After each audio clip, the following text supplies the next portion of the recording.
What's going on, y'all? It's JD Piquel. Today on CFB with JD, we're going to be breaking down Miami's new 4-2-5 defense under Kevin Steele. Welcome into CFB with JD, the people's channel for every single thing that you know and that you love about college football. It happens right here. We post a video nearly every single day. Would encourage you to subscribe. Armstrong Sims, Jack McKenzie, they do the real heavy lifting behind this operation, and you drive the show. Easy way to do that at my Twitter page at JD Piquel. So Miami, they got a new DC, Kevin Steele. He's coached under a myriad of legendary coaches. Mario Cristobal, just the next in that line. So listen, we got a 4-2-5 defense here drawn up, and the point of this defense is to allow you to capitalize on having speed on the field, and even more so, having great athletes on the field. So right here, we're just gonna draw it up really quick and just show you what we got. 4-2-5. This is our rush defender. He's essentially another defensive lineman. Other three defensive linemen. This is a safety, so this is where the 4 comes in, if you will. So this is sort of this is the 4 down here. We got the 5 DBs over here. Count them, 1, 2, 3, 4 is back here, 5's over here. The 2 speaks to the linebackers. So 4, 2, 5. With me so far? Phenomenal. Again, one of the best benefits of this defense is being able to have so many defensive backs on the field. Now, you're only able to have as many defensive backs as you can if they tackle, if that makes sense. So you're only able to capitalize on speed if that speed is productive. So right here, like I said, we got a safety. He's one of the 5. And we got a screen called from Missouri. So what they're gonna try and do is try and hook my man in here, run a little swing route over here, and get the elephants on parade with the offensive line. Well, typically if it was a linebacker, you'd be able to do that, right? You'd be able to get around because he's not quite as agile. You're probably able to beat him with speed over here over the top. Because he's so fast, again, personnel, he beats this with speed right away and gets to that swing route. Watch what happens. Eats his lunch, get off me, I'm there. Thanks for playing. Disruption. Causing disruption is crucial in this defense. Again, harping on the speed of this defense right here, we think we have what we want. We got a little smoke screen out here, so we're counting our numbers. 1 for 1, 2 for 2, 3 for 3. Okay, we like that because typically we just gotta make one guy miss and we gotta play that we can get started.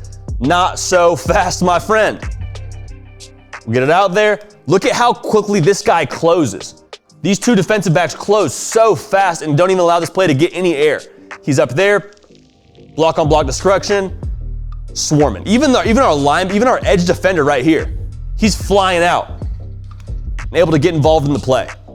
The speed of this defense allows you to be so multiple. It allows you to be so dangerous because truthfully, as an offense, a lot of what you want to do is take advantage of DBs in the run game. You want to take advantage of those blocks on the outside. When you have big, fast DBs and you're able to capitalize by how well they can tackle, you're in really good shape. So like I just said, you think you're going to be able to run the football on a team like this, right? Because, hey, 5 DBs, only 2 linebackers, we got a chance to make a play.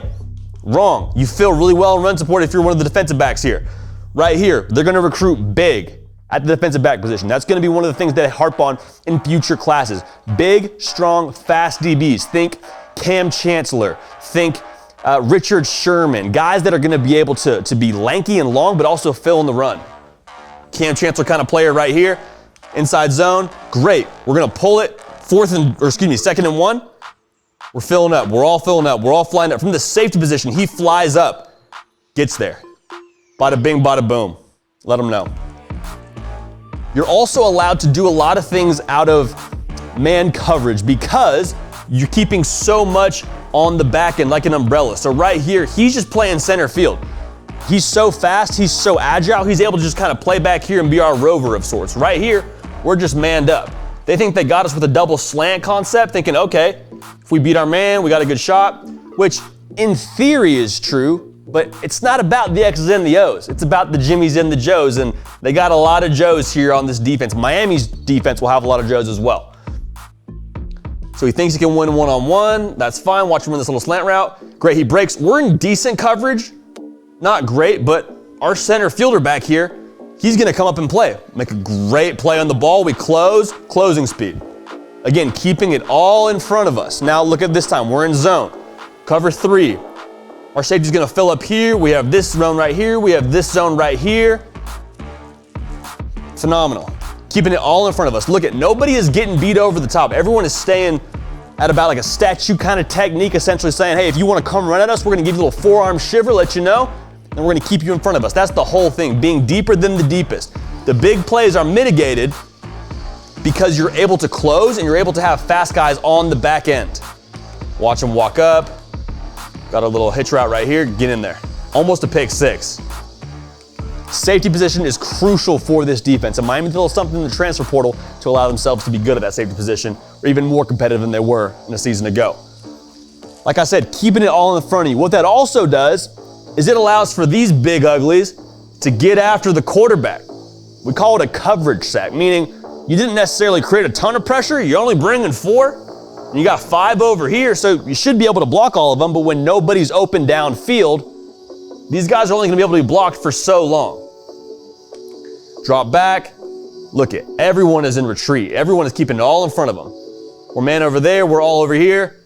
Perfect, linebackers keeping it all in front of them. Play's gonna break down at some point, man. Dogs gotta eat at some point, man. Can only keep a dog starving for so long. They get hungry, man. He gets hungry.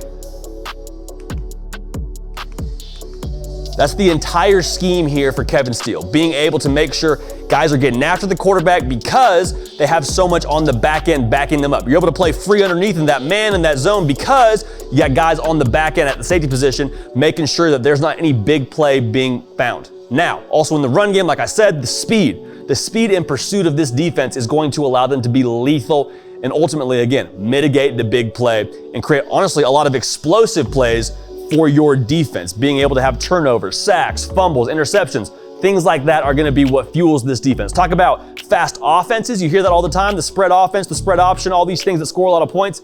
This is the defense to that. This matches up well with the spread offense. It allows you to have guys for receivers, regardless of what their profile is or their build is or their speed is, you're going to be able to match up really well across the board in Coral Gables this coming season. That's it for us here at CFB with JD. We appreciate you tuning in. We're going to keep the party rolling. We will see y'all next time.